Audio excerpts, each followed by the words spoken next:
Maayong hapon Kuya Bibo kag sa imo mga tagpalamati.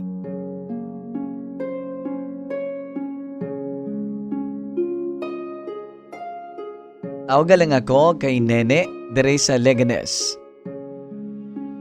27 anyos na ako kag may isa ka manug 5 ka tuig na nga anak.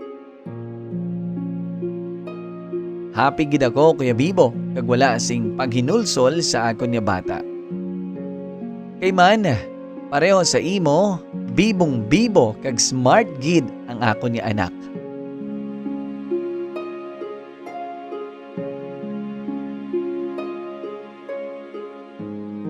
Kuya Bibo, makonsider naton nga kirida ang akon iloy. Bali, nadisgrasya siya nga napabusong sang akon amay nga pamilyado ini. Ginkilala man ako sang akon nga amay, kag permi man siya nga nagatinir sa amon balay. Mas masami siya nga ari sa Leganes kaysa sa iya nga pamilya didto sa 1st District. Napakilala naman na gani ako sa iya matuod-tuod nga pamilya. Bali may 3 ako ka mga utod sa akon amay. Pero bisan nga permi man ako ginadala sadto sang akon nga amay sa balay sang iya original nga pamilya. Malain gihapon ang pagkabig nila sa akon. Kay man, hindi nila mabaton nga may utod sila sa iban nga babae.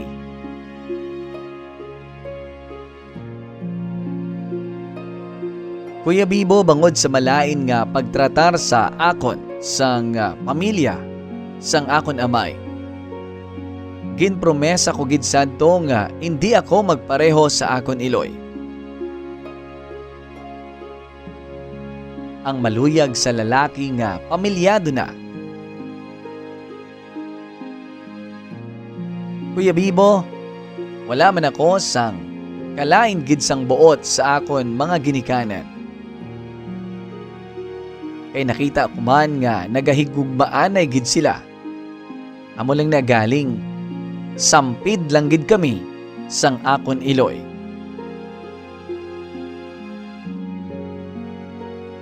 Mahambal ko Kuya Bibo nga bisan bata ako sa luwas sang akon amay. Apang ang pagpalangga nga nakuha ko. Pareho man sa pagpalangga niya sa akon mga utod. Ang akon iloy naman, samtang nagadako ako.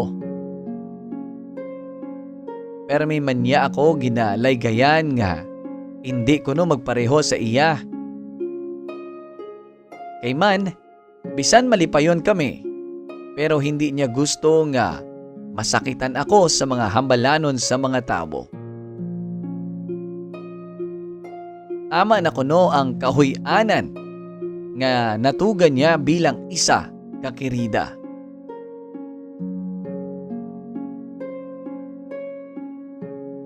Ginapasulod ko gid ina tanan sa akon hunahuna Kuya Bibo sa matuod lang.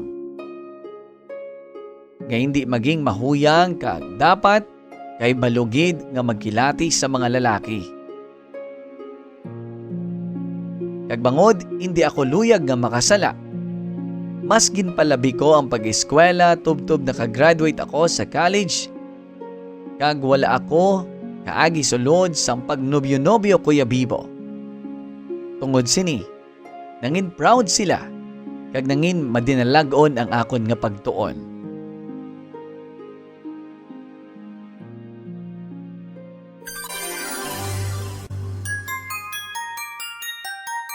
You're listening on Heart Stories, a music and heart billionaire. Subscribe now.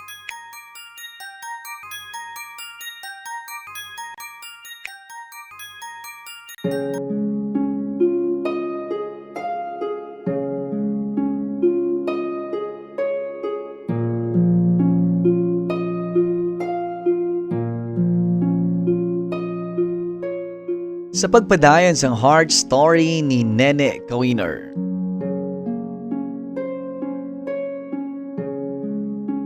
Kuya Bibo, Sa matuod lang, naging perfect daughter ako sa akon mga ginikanan.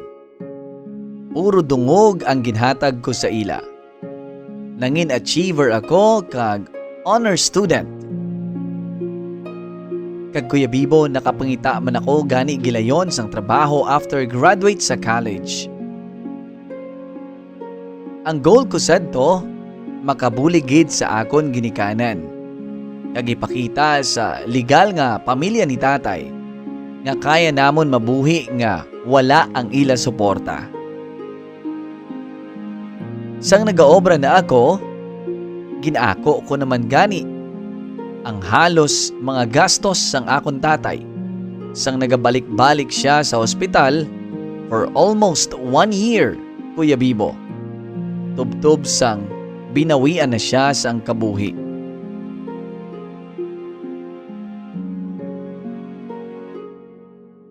Pero ang perfect nga nene, Kuya Bibo, naging mahuyang mangali.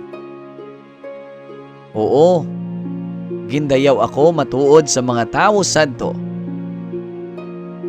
Sang wala ako nagmitir nga magnobyo-nobyo samtang naga-eskwela pa ako. Pero nag-iba ang panulukan sa mga tao sa akon sang gulpyada lang. Tungod, nasulod ko ang akon kaugalingon sa isa ka iskandalo. Iskandalo nga wala ako sang kamuwang-muwang nga nasudlan ko na gali ini. Kuya Bibo, naghigugma ako sa isa namon ka kliyente sa ginatrabahuan ko nga tawgon na lang siya kay Gino. Hindi niya matuod nga pangalan. College buddies si Gino kag ang tag-iya sang akon ginaobrahan. Kag sa isa ka okasyon sadto nga invited namon siya nga mag-join, didto ko na kilala si Gino.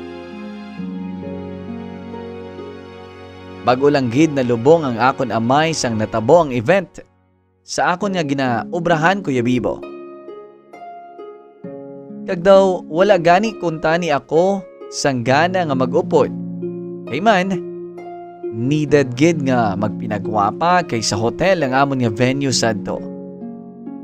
Kag sa amo ato nga tiyon, nagaluksa pa kami sa natabo kay tatay. Pila naman ako katuig sa ginatrabahuan ko, Kuya Bibo. Kag sadto nga tion, masulod sa 2 years na ako. Gani mahambal ko nga isa ako sa mga salaligan sang tag-iya sa pagpatigayon sang event. Kag sang gabi nga ato, Kuya Bibo, ako ang na-assign nga mag-entertain sa mga bisita niya o kun mga VIPs.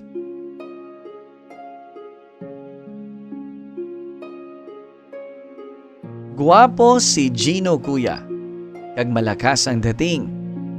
Taas siya kag may pagkamistiso.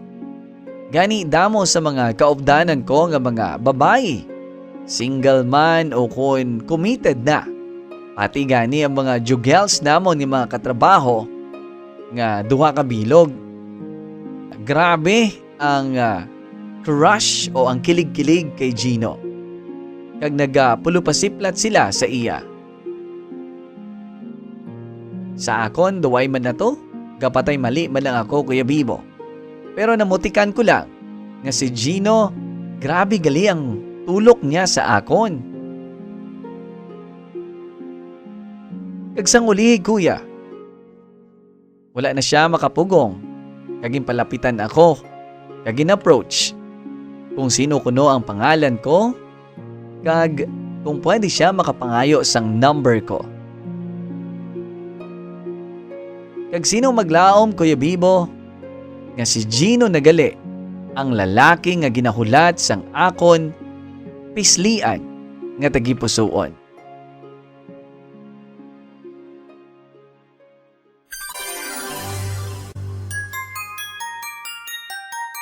You're listening on Heart Stories, a music and heart billionaire. Subscribe now.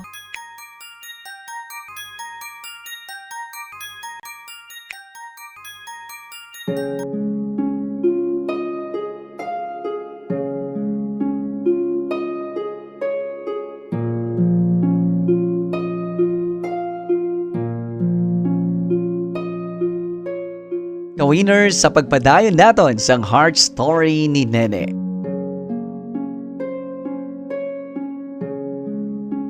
Simplihan ta na lang, Kuya Bibo. Bangod nga type ako ni Gino, kag na-attract man ako sa iya. Perminan niya ako ginahagad panyaga or lagaw-lagaw, kag nagapasugot gid ako. Wala man ako nakamuno sa akon boss nga nagadiskarte si Gino sa akon. Siyempre nahuya man ako, Kuya Bibo. Basi ano ang hambalo niya? Maski gani ang mga upod ko sa obra, ginlikom ko ini sa ila. Naglakat ang mga inadlaw, Kuya Bibo. Kag naging kami ni Gino sa sulod lang sang isa ka bulan. Kag mahambal ko, naga-MU na kami sadto. Gani sang nagprangka siya nga nagpangaluyag, ginsabat ko naman siya dayon. Kag sa tion sang paghatag ko sang akon matamis nga oo sa iya, Kuya Bibo. Tion man ato sang pagtugyan ko sa iya sang tanan-tanan. Kaginsakto gali ang hambal nila, Kuya Bibo, nga sa ulihin na ang paghinulsol. Tungod ulihin na sang natukiban ko, sang natugyan ko na ang akon kaugalingon sa iya, nga may sabit na gali ang lalaki nga ginapalangga ko. Nakibot na lang ako, Kuya, sang nangakig kagin kompronta ako sang akon iloy, nga may nobyo na kuno ako. Kag wala gid ako sang balak nga magpanugid sa iya. Masadya pagani ako sa plano ko tani, Kuya, nga magsugid sa iya sang time nga ato, nga may nobyo na ako pagpauli sa balay.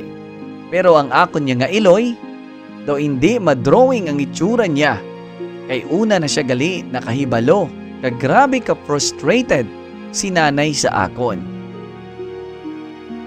Pero sa pensar ko, Kuya, graduate na ako kag may trabaho na. Nga naakig pa sa gihapon si nanay kung magnobyo-nobyo ako. Kay gali, Kuya, likom sa akon ihibalo. Bantog na gali sa amon lugar nga kirida ako.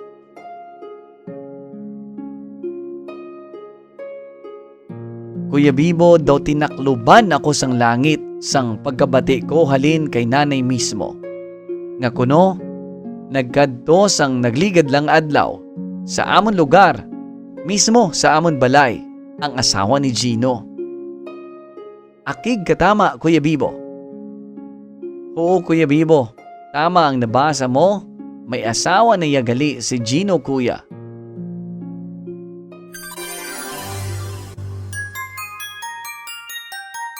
You're listening on Heart Stories, a music and heart billionaire. Subscribe now.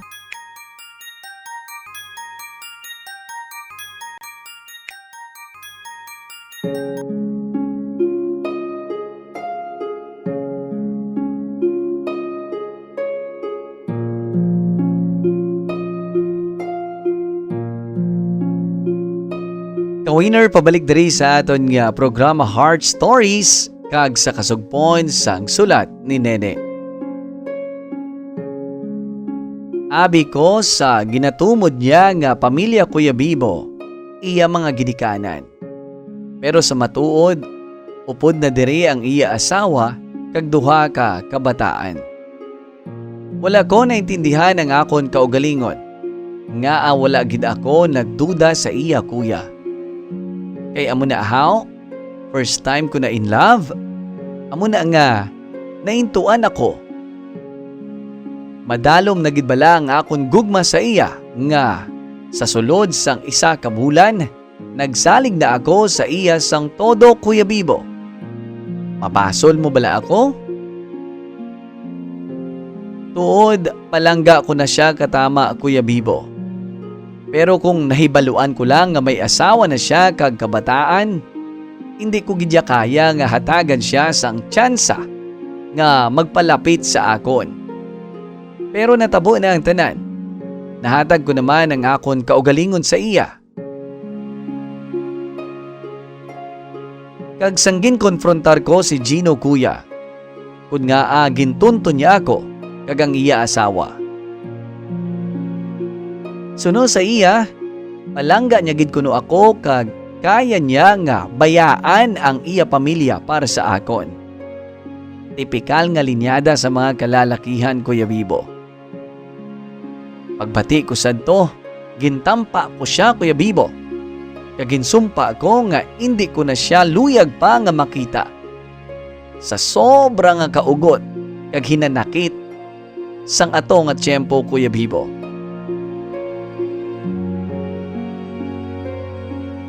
Pero sa wala ko ginalauman, kuya, nagbunga ang ginhimo namon ni Gino.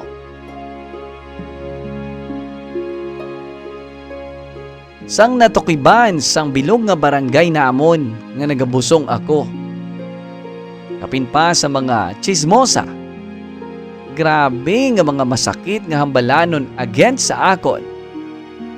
Kagkapin pa sa akon nanay ang amon nga ginatulod sa matag adlaw nga tanan. Sa opisina naman, kuya, nabantog man ang akon nga sitwasyon. Kag daw nagnubo ang panulok sa akon sa mga katrabaho ko. Ilabi na ang akon nga boss. Ginbasol niya pagani ako nga ako no wala gid ako nagpulo pamangkot anay sa iya, kundi pati kuno siya ang nayawyawan man sang asawa ni Gino. Nga ako no gimpabayan ni boss si Gino nga mahumaling sa iya tinawo. Gani sa sobra ko nga kahuya, kuya, nagdesisyon ako nga mag-resign sa akon ginaobrahan. Pero si Gino, kuya, grabe gid ang pilit sang kaugalingon niya sa akon. Permi niya ako nga ginabisita sa balay, kag ginapakita niya ang iyang pag-ulikid sa akon kag sa anak ko. Gani nagadugang pagid ang kaugot sang iyang asawa kag pamilya sa akon. Hindi gid matulon ang mga malaot nga mga tinaga sang iya pamilya, kapin pa ang iyang asawa. Pero kuya, sa ulihi, nagpakitluoy na ang iyang asawa sa akon, nga bulagan ko na kuno si Gino. Sa matuod lang, kuya, nasakitan gid ako magpanumdom nga nakaguba ako sang pamilya. Kag hindi ko gusto nga makadugang pa sang sala. Actually, si Gino na lang man ang nagadukdok gid sang iya kaugalingon sa akon kag sa akon anak. Kung sa tabog lang, kuya, grabe gid nga pagtabog ko kay Gino. Pero desidido gid ini nga ipakita sa akon nga ako kag ang amon nga anak ang iya nga ginapili kuno. Mahambal ko nga not in good terms si Gino kag sang asawa niya hasta sa subong, Kuya Bibo. Maski pa nga nagaupod sila. Oo, kuya, wala man natigay nga talikdan sang iya asawa si Gino kag subong man siya. Kag ako, daw hindi ko gid mapasugtan ang kaugalingon ko nga mag-upod pa kami ni Gino. Amo na nga subong almost 5 years naman nga magarot ang akon nga kabuhi. Kag tani, hindi ko na gusto sang gamo, kuya. Kuya, gusto ko sang kalinungan sa matuod lang. Maski sa tao sa palibot, waay kami sang kalinungan kay waay kami ginauntatan sang chismis. Paano ako o kami sang anak ko kag pamilya ko nga maglinong, kuya? Kisa makapanumdum na lang ako nga daw sumpa niya sa amon ang nagakatabo tuod. Kabay nga masabat mo man ang mga pamangkutanon ko, kag para masanagan man ako sang problema ko nga ini. Madamo gid nga salamat sa imo oras, Kuya Bibo. Ang tagpadala, Nene sang Leganes.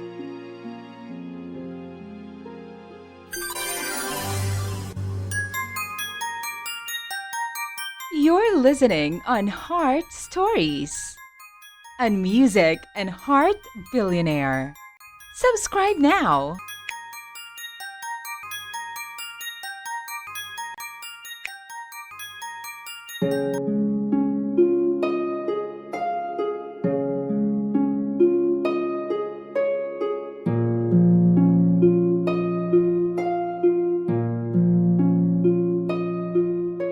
Ka-winner, sa katapusan na nga bahin sang aton nga Heart Stories subong nga adlaw.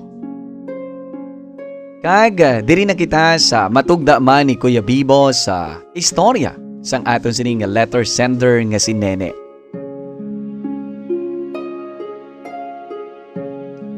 Well, Nene, para sa akon, isa lang gid ang nakita ko nga kagustuhan mo sa subong. Ang maglinong ang kabuhi mo. Pero hindi gid na matabo mentras nga ara si Gino sa kabuhi mo. Siya ang ugat sinitanan. Sa tuod lang mangkuta abi ang kaugalingon mo kung hindi ka nagidman sa iya? Kay prangkahon ta ka ha? Why is it nga sa almost 5 years nagabalik-balik kag nagatinir pa siya sa kabuhi mo? Kay ginaalaw mo bala? Or may hope ka pa man bala nga ginapakita o ginahatag sa iya? Amo na unahon mo resolve, Nene. Ang kagustuhan mo nga maglinong, mahalin ina tanan sa imo desisyon nga tapuson ang imo personal nga kaangtanan sa iya. Sa bata, pwede may rason nga kinahanglan niya nga maghatag sang importansya kag magpakita sang suporta. Pero hasta na lang dira. Para sa bata lang, Nene, kung amo kagidman sina ka desidido nga maglinong. Prangkahon mo siya nga hindi mo gusto manginkabit kag naghinulsol ka sa kasalanan mo, gani wala na siya sang lauman pa, waay na sang katumanan pa nga mangin ka mo, kay hindi ka na sang kaangay nga relasyon. Kinahanglan mo pangisugan kag desisyonan nini sang matuod-tuod, Nene, nga hindi ka na kag ipakita mo ina sa iya. Batunon niya man or hindi, it's his choice, Nene. Ang importante ikaw, nga firm ka, kag hindi ka na, nga wala na siya sang asahan pa. Ang tao yan maihambal gid na iya. What really matter is ikaw, nga mabutang sa malinong nga paminsaron. Wala ginausig sang konsensya mo, kag determined nga magtadlong sa mga sala mo nga nangindesisyon. It's not too late to waste your time overthinking, Nene, sang mga consequences sang hinimuan mo. Instead, make yourself busy doing things nga makapamaayo sa imo life now. Make a commitment sa kaugalingon mo nga makagwa sa miserableng nga sitwasyon nga ginsudlan mo. Nene, kinahanglan mo man i-forgive ang imo kaugalingon. Hindi inaasumpa. We are human and we are not perfect. We all make mistakes, and it does not mean we have no time to correct ourselves. Life is what we make after all, Nene. And in times that we failed, kinahanglan ta nga magbangon. Finally, choose to be happy. Talik din na ang mga regrets sa life mo and learn from it. Nene, you still have all the time in the world to fix your life. Brought to you by Music and Heart Billionaire. Don't forget to like and subscribe.